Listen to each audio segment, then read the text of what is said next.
So I grew up in South Africa and I immigrated here to the United States to just outside of San Francisco in California about 20 years ago. I have had the opportunity to get inside different cockpits and to try and fly, but it was while I was in Asia that I discovered paramotoring. It just looks so amazing and it's one of the cheapest forms of flight that you can get into. I had wanted to do a road trip around the whole country since first immigrating here. At that point in time, I figured if I'm going to do a road trip around all 50 states, I should certainly see it from the air as well as from the ground. The first flight took place in Hawaii in November of 2019. I'm now on my 40th state here in Wisconsin. Utah was just incredible. The landscape is just extraordinary. Driving through Colorado, I discovered Chimney Rock and pulled over on the side of the highway and found a safe place to take off from. Yeah, I mean, the trip has been absolutely extraordinary.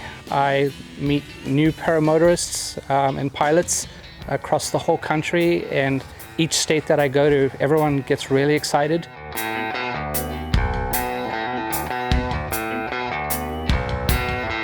When I looked at trying to plan about each location to fly, that was much more daunting. And so just as you go along, you meet pilots in each state and they say, oh, well, do you know so-and-so from the next state over? And so that's how it's been going. Each state that I go to, they recommend who I go see, and that's how I landed up here.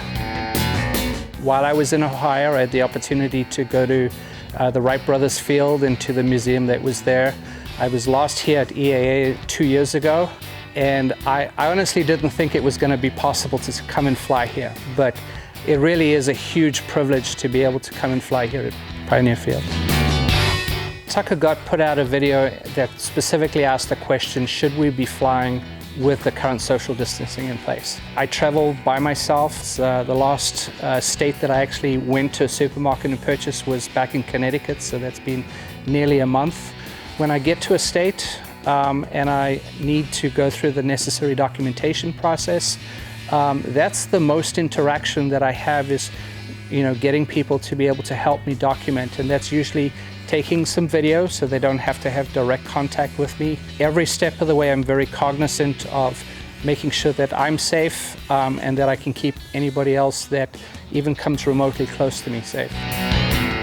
The last component of the trip is around inspiring people to donate to charities, and the idea is to inspire people. So I did not select a specific charity. I really wanted people to see what paramotoring was about and to be inspired to help others and to pick a charity that's close to their heart and for them to pay it forward.